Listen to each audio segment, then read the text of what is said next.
பூமி என்னும் பெண்ணும் பொட்டு வைத்துக் கொண்டு பச்சை ஆடை கட்டி பார்த்தாள்.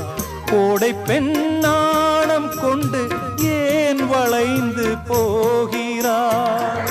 பூமி பெண்ணுக்கும் கன்னி பெண்ணை போல் நெஞ்சில் ஈரம் உண்டு.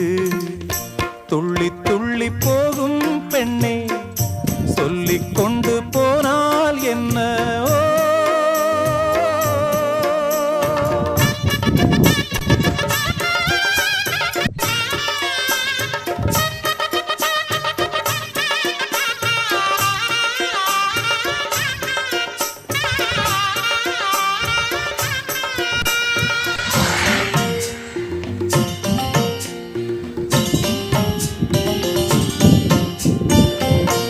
அந்தி வெளிச்சம்